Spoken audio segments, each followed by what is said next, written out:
Elara found the wolf on a Tuesday, which was, by any measure, the wrong day for something like that to happen. She had gone to the river before dawn, the way she always did when the village needed fever root, and the other apprentices were still asleep. The morning was cold and pale, the kind that made the forest feel new, and she had almost missed him, a dark shape half hidden beneath a fallen oak, too still to be sleeping. She stopped, her lantern swung. He was enormous. Larger than any wolf she had ever seen in books or in the wild, with a coat so black it seemed to pull the shadows toward it. And he was hurt.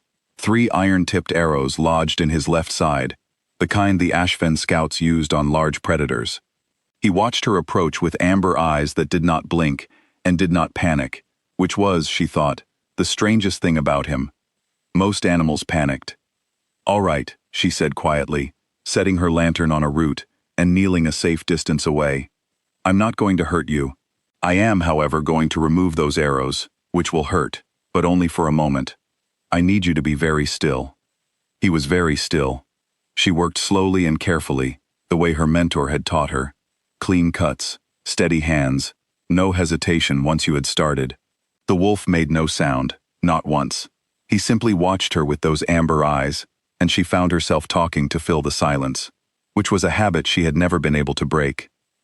"You're not from around here," she said. "The Ironmoor wolves don't usually come this far east. And the size of you, you'd frighten the entire village if they saw you, which is exactly why I'm going to pretend this didn't happen, and ask you, politely, to do the same." She finished with the last arrow, pressed clean moss against the wounds, and sat back on her heels. "There," she said. The wolf lowered his enormous head and rested it on his front paws, and looked at her. "You're welcome," she said. She should not have come back the next morning. She knew that. But the wounds had been deep, and she told herself she was only checking, as any responsible healer would, that infection had not set in. She found him in the same spot, awake, watching the river. She changed the dressing. She talked while she worked. She came back the day after that, and the day after that, until it stopped being a choice she made, and simply became the thing she did in the mornings before the village woke. She named him Shadow, because it seemed right. It was Nira who first noticed something was different about her mornings. "You're going to the river again," Nira said one afternoon, looking at Elara with the particular expression she reserved for things she found suspicious. Nira was small and quick-eyed, and almost always right about things, which Elara found, by turns, comforting and deeply inconvenient. "I go to the river every morning," Elara said. "Not at that hour, not with that face." "What face?" "The calm one. You're never calm." Elara pulled on her cloak and said nothing.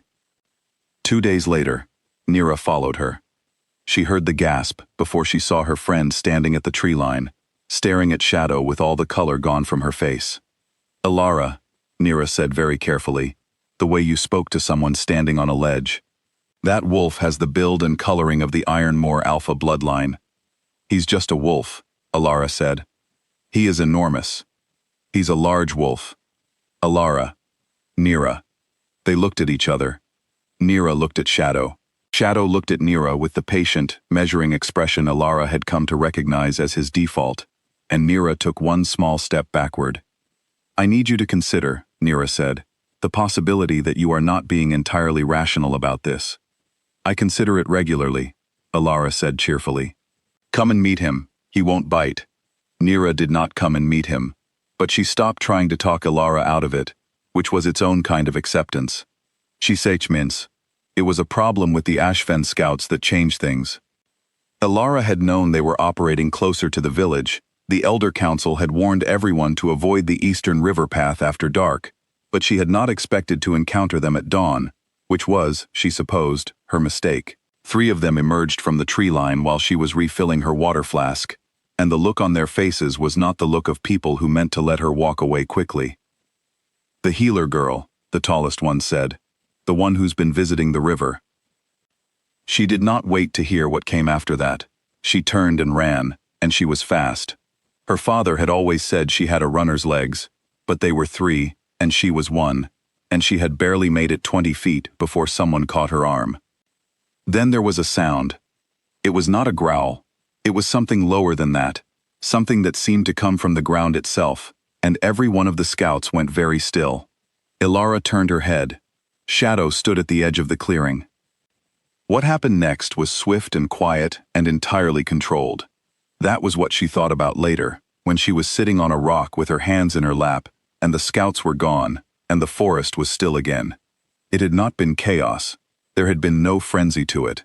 He had moved between her and each of them with something that was much closer to strategy than instinct, and not one of them had been seriously hurt, only persuaded, very firmly, to leave. He crossed the clearing and stopped in front of her, and she put one hand on his neck without thinking. "Thank you," she said. He was quiet for a long moment. Then, very slowly, he lowered his head against her shoulder, and she felt the weight of it and did not move. "You're not just a wolf, are you?" she said. He didn't move. She took that as a non-answer, and somehow that was enough. 2 weeks later, she was summoned to the Ironmore Keep. A pack soldier had taken an infection in a sword wound, and the keep's own physician had asked for a second opinion from someone trained specifically in poison root infections, which was, apparently, Elara. She had dressed carefully and reminded herself 3 times that she was a professional. The keep was everything she had imagined and nothing she had wanted. It was enormous and ordered and cold in the way that places built for power often were. The soldiers moved with precision. The servants spoke in low voices. Everything communicated, without words, that you were a guest here and would remain one. She did her work. The infection was manageable. The soldier would recover, and was being escorted back through a long stone corridor when she saw him. A man, standing at the far end of the hall. Tall, dark-haired, very still. He was watching her with amber eyes. She stopped walking. The escort took 3 more steps before noticing. The man at the end of the corridor did not move, and she understood, in the wordless way that you understood things that were too large to fit into sentences, exactly what she was looking at. Then he turned and walked away, and she stood in the corridor for a moment longer, before following her escort out of the keep and into the cold air. She told Shadow about it that night, sitting at the river with her knees pulled to her chest. "There was a man at the keep," she said. "He was watching me.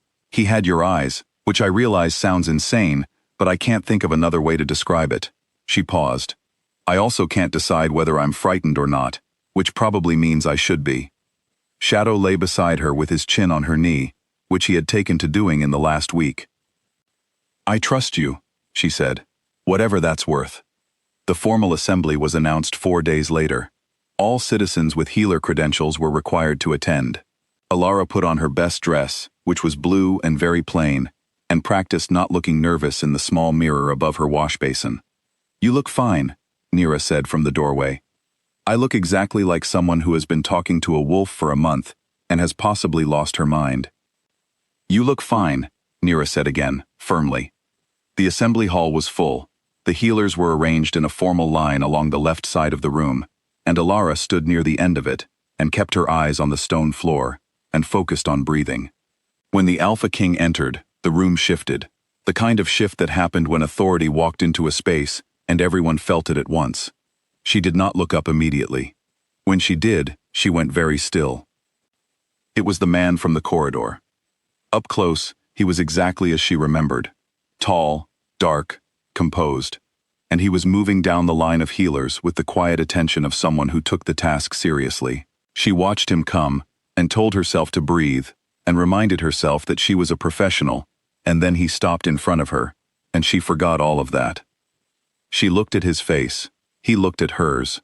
Then her eyes dropped, just for a second, to his right wrist, where his sleeve had shifted slightly. There, just visible at the edge of his cuff, was a narrow strip of pale cloth, worn, slightly frayed, tied around a thin scar. Her cloth, her knot. She had tied it herself, around a wound on a wolf's foreleg, so she could tell he was the same wolf. The silence between them lasted 2 seconds, perhaps 3. He looked at her with those amber eyes and did not look away, and something crossed his face that was not quite a smile, but was near enough to it that she felt it in her chest. He said nothing. She said nothing. He inclined his head to her, just slightly, the smallest possible acknowledgement, and moved on to the next healer in the line. She spent the rest of the assembly looking at the floor. She went to the river that evening out of habit, because she did not know what else to do with herself, and because the river had been the place where all of this had started, and it seemed right to go back to it. The wolf did not come. She sat on her stone for a long time and watched the water move, and tried to arrange her thoughts into something sensible.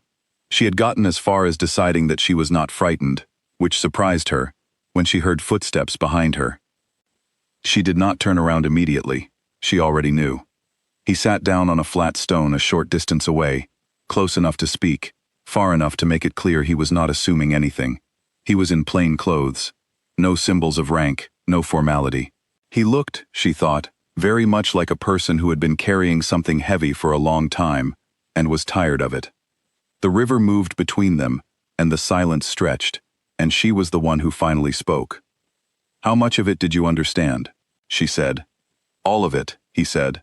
His voice was low and even. She nodded slowly. She had expected that. "Then you know things about me that I've never told another person." "Yes." "And you never said anything?" "No." She turned to look at him properly for the first time, and he met her gaze and held it. "I wasn't going to," he said. "I had been on patrol in that form for 3 weeks when you found me. I hadn't planned for anyone to see me, and when you did, I thought you would run." A pause. "You didn't run." "I'm a healer," she said. "We don't run from wounds." "No," he said. "You sat down in the dirt and started talking to me about fever root." She felt, unexpectedly, the urge to laugh. She suppressed it. "You should have told me." "I know." "You let me say," she stopped. "You let me say things I would never have said to a person." "I know that too." He was quiet for a moment. "I'm not going to tell you that it wasn't what I intended, because that stopped being true after the first week. But I will tell you that nothing you said made me think less of you. The opposite." She looked at the river. "Why didn't you leave?" she said. "Once you'd healed, why did you keep coming back?" He was quiet long enough that she turned to look at him again. "Because you talked to me," he said. "Not at me, not carefully, the way people talk when they know who I am. You just talked. Like I was someone worth talking to." She didn't say anything. "And because you tied that piece of cloth around my leg," he said, with the closest thing to warmth she had yet heard in his voice. "So you could tell I was the same wolf." "Which was," he paused, "no one has ever laid claim to me before, not like that." She looked at his wrist, at the cloth that was still there. "You kept it," she said. "I kept it." The river moved. Somewhere in the trees, a night bird called once and went quiet. Elara sat with her hands in her lap and thought about trust, and about the things you said when you thought no one was listening, and about the fact that, in the end, someone had been, and had stayed anyway. She reached out and rested her hand on the stone beside his. Not touching, almost. The cloth strip caught the last of the light, and neither of them moved to break the quiet.